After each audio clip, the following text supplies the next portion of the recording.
Spinal deformity. ये क्या है? It is a spinal deformity where L5 is fused with S1 may be fully और partially। क्या मैंने बोला कि जो आपकी L5 है, जो आपकी L5 है वो आपकी S1 से फ्यूज हो जाती है। अच्छा, ये बात तो आप बहुत अच्छे से जानते हो कि जो आपकी सेक्रम बल्टी, जो आपका सेक्रम है वो तो कंप्लीटली फ्यूज रहता है S1 से लेके S5 तक, है ना। अब एक जॉइंट बनता है L5 S1 के बीच में जिसको लंबोसेक्रल जॉइंट बोलते हो आप। कौन सा जॉइंट बोलते हो? Lumbosacral joint. अब ये जो जॉइंट होता है ना, इसमें मोबिलिटी बिल्कुल मिनिमम होती है, बिल्कुल मिनिमम मोबिलिटी होती है। तो ये इसको कंजेनाइटल में क्यों बोल रहे हैं? क्योंकि 90% लोगों में देखो ऐसा होता है कि आफ्टर ये कंजेनाइटल या हेरिडिटी होती है 90%।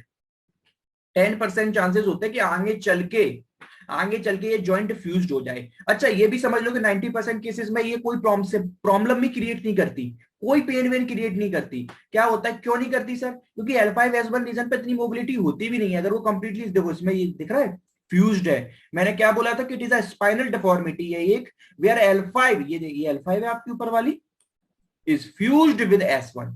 और सेक्रम तो पूरी फ्यूज्ड आपस में रहती है, ये S1 से आपकी फ्यूज्ड है। और क्या हो सकता है? इट मे बी फुल्ली और पार्शियली। ये वाली कौन सी है? ये पार्शियल। ये देखो सिर्फ इतना पार्ट फ्यूज दिख रहा है, ये वाला पार्ट फ्यूज नहीं है, ठीक है। इसको बोलते हैं ट्रांजिशनल वर्टिब्रा। हमेशा याद रखना, ये 90% केसेस में कोई पेन वेन नहीं करती एमआरआई में जब आप देखोगे। और नियर अबाउट, अब इसके बारे में बहुत चीजों का मैं आइडिया देने वाला हूं, क्योंकि ये आप एमआरआई में देखते हो और बहुत लोग इससे कंफ्यूज होते हैं, और इसका जो पेन वगैरह होता है वो इसी को रीजन बना के और फालतू का दिमाग वेस्ट करते हैं। देखो नियर अबाउट 15 से लेके 15 से लेके 35% तक लोगों में ये मिलती है। कहो आप में, हम में, हो सब में फ्यूज्ड। अब होता क्या, गड़बड़ ये हो जाती है कि जैसे किसी को अभी एज रिलेटेड पेन होता है, स्पॉन्डिलोसिस वगैरह हुआ, तो वो तो पूरी की पूरी एमआरआई कराता है, तो उसके में एज जरूर आपको लिख के मिल जाएगा। 35% लोगों तक में कॉमन है कि इसको क्या है, ट्रांजिशनल वर्टिब्रा है। और भी इसके नाम है, वो बाद में बात करेंगे। इसको ट्रांजिशनल वर्टिब्रा है तो आप समझोगे ये भी एक पेन का, वो सिर्फ 10% कॉज हो सकता है कि ट्रांजिशनल वर्टिब्रा किसी में पेन करे, क्योंकि यहाँ पर इस जॉइंट में कोई मोबिलिटी प्रेजेंट वैसे ही मिनिमम होती है। अगर फ्यूज भी हो जाए तो कोई दिक्कत नहीं आती, ठीक है। 10% ही केस होता है कि ये पेन कॉज करे। जब पेन कॉज करता है तो उसको कुछ और बोलते हैं, वो अभी उसकी बात हम करेंगे बाद में। अभी तक मैंने पढ़ा कि ट्रांजिशन वर्टिब्रा को क्या बोल रहे थे वहां पर? हम बोल रहे थे it is a spinal deformity where L5 is fused with S1 may be fully और पार्शियली। यानी टीवी यानी transitional vertebra is one at the junction of two segment of the spine. कौन सा? L5। It is the common in lumbosacral region. 99.99% ये lumbosacral reason में ही होता है, बहुत कम चांसेस होते हैं किसी और में फ्यूज्ड हो जाए। वो फिर जो फ्यूज्ड होती है ना, वो चीज अलग होती है, उसे फिर ट्रांजिशनल वर्टिब्रा नहीं बोलते, याद रखो। कॉमन की जगह आप कॉमन वर्ड भी नहीं लगा के आओ और लिख के आओ it is in lumbosacral region. L5S1 बिल्कुल करेक्ट, ठीक है। बाकी और जगह फ्यूज होता है तो वो अब उसको अलग चीज बोलते हैं, ट्रांजिशन वर्टिब्रा उसी को बोलते हैं। इसका नाम क्या होता है? इसका पूरा नाम होता है एल, देखो अब इसके अलग अलग नाम होते हैं। पहला नाम होता है इसका LSTV। LSTV से क्या समझ आ रहा है? लंबोसेक्रल ट्रांजिशन वर्टिब्रा, ठीक है। या तो एमआरआई में इस नाम से लिखा होगा, पहला LSTV। दूसरा नाम क्या लिखा होगा सर? दूसरा नाम लिखा होता है सेक्रलाइजेशन। क्या बोला मैंने? सेक्रलाइजेशन। क्योंकि सेक्रम क्या हो रहा है, फ्यूज हो रहा है, तो सेक्रलाइजेशन। SACRILIZATIUN, सेक्रलाइजेशन के नाम से ये सबसे ज्यादा देखने को मिलेगा, ये नाम सबसे ज्यादा कॉमन, सेक्रलाइजेशन।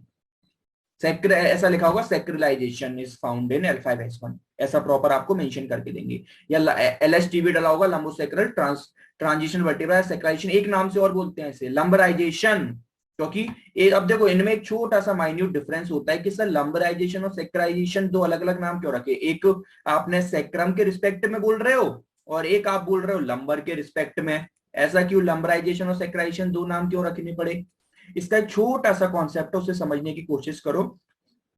सेक्टराइजेशन जब बोलते हो जब L5 फ्यूज्ड हो जाती है S1 में, और लंबराइजेशन बोलते हो कि S1 फ्यूज्ड हो जाती है L5 में। एक ही तो बात है, एक ही तो बात होगी ना कि L5S1 फ्यूज। बस ये देखते हैं कि कौन किसकी तरफ ग्रोथ ज्यादा हुई है ना, कौन किसकी तरफ फ्यूज्ड होने गया है, है ना, मतलब ऐसा होता है ना कि कौन किसकी तरफ फ्यूज्ड होने गया है, बस इतना सा होता है। बाकी लंबराइजेशन और सेक्राइजेशन एक ही बात होती है कि L5S1 में फ्यूज्ड है, ठीक है। थोड़े से माइन्यूट डिफरेंस होते हैं, उन्हें इतना पकड़ने की जरूरत नहीं, कौन किस में, इतना ठीक है। आप तो ये याद रखो कि लंबराइजेशन सेक्राइजेशन एक ही बात होती है कि L5S1 में फ्यूज्ड हो रही है। क्या क्या नाम होगा इसके, ट्रांजिशन वर्टिब्रा के नाम से आ सकता है, सेक्लाइशन लंबराइजेशन एमआरआई में लिख के आता है, LSTV यानी लंबर सेक्लो ट्रांजिशन वर्टिब्रा, ठीक है। तो अभी हमने क्या क्या समझा इसके बारे में, क्या क्या हमने पूरी, हमने इसकी डेफिनेशन करी कि स्पाइनल डिफॉर्मिटी है वेदर L5 फ्यूज्ड है S1 से, मे बी फुल्ली और partially, most of the cases में आपको पार्शियली मिलेगी, देखो इसमें भी पार्शियली है, ठीक है। इसका LSTV नाम हमने बात कर लिया, सेक्लाइशन की बात कर ली, लंबराइजेशन हमने बात कर ली कि 15 से लेकर 25% तक होती है। अगर एवरेज कोई पूछे एवरेज क्या है, तो एवरेज होता है 25%, लगभग 25% लोगों में मिलती है, लेकिन रेंज 15 से 35% तक में होती है। अब मुझे सर ये बात समझ आ गई, लेकिन अब ये बताओ कि ये पेन तो वैसे कॉज करती है, if in case pain cause करे तो कैसे कर सकती है कि फ्यूज्ड हो रही है तो बीच में कोई नर्व इंपिंजमेंट होने लग जाए आगे चल के। देखो कंजेनाइटल स्टार्टिंग में पेन कॉज नहीं करती, आगे चल के क्या है, डीजनरेशन होना स्टार्ट होता है। जब बोन डीजनरेट होती है तो आगे चल के ये मे भी पेन कॉज कर सकती है। जब ये पेन कॉज करती है तब उसको नाम क्या देते हैं, क्या नाम देते हैं, इसको नाम देते हैं बर्टोली सिंड्रोम। ये नाम जरूर याद रखना, BERTOLOTI, क्या बोला मैंने, डबल टी आई, ठीक है। BERTOLO बर्टोलोटी जो भी है, बैटोलोटी सिंड्रोम, ठीक है, बैटोलोटी BERTOLOTI, इसको बोलते हैं बैटोलोटी सिंड्रोम। जब ये पेन करना कॉज करे तो ऐसा होता है कि इसका भी एक ऐसा है कि जब पेन इसलिए कॉज करने लग, जब ये फ्यूज्ड हो जाती है तो इनकी जो ट्रांसफर प्रोसेस है वो थोड़ी सी आपस में फ्यूज होकर बड़ी हो जाती है, और जो पेल्विक रीजन है उसमें इरिटेशन करना कॉज कर देती है। इरिटेशन एक कॉज होने लग जाता है due to its transverse process.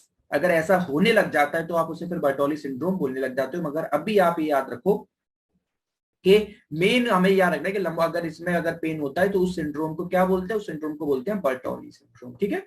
बैटोलोटी syndrome आप इसको नाम से जानते हैं। ये था हमारा कंप्लीट ट्रांजिशन वर्टिब्रा को लेके, ठीक है। ये हमारा, अब ये भी एक क्या लो बैक एक का आपका कॉज होता है, जिसकी हमने डिटेल में, इसमें देखो इसको मैंने क्यों पूरा समझाया, क्योंकि देखो जब लो बैक एक लिख के आओगे तो वहां ट्रांजिशन वर्टिब्रा आपको पूरा समझा के नहीं आना है, वहां तो आप बस इतना ही लिख के आओगे कि one of the junction where is, इसकी वजह से फिर ये जो मैंने आपको पूरा इसलिए समझाया क्योंकि अभी तक इसके बारे में हमने कहीं भी पढ़ा नहीं था। अब ये जो क्वेश्चन बनता है 2 मार्क्स में बनता है, ट्रांजिशन वर्टिब्रा या लंबोसेक्राल एसटीवी या सेक्राइशन लंबराइशन, तब मैंने आपको इतना पूरा बता दिया कि आप आराम से 2 मार्क्स के लिए, उससे तो बहुत ज्यादा का लिख के ही आ जाओगे। और सबसे बड़ी बात है डेली रूटीन लाइफ के लिए, जब एमआरआई वगैरह देखना ये सब स्टार्ट करोगे तब आपको समझ आएगा कि ये कितना इंपॉर्टेंट है और सब देखने को मिलता है, ठीक है।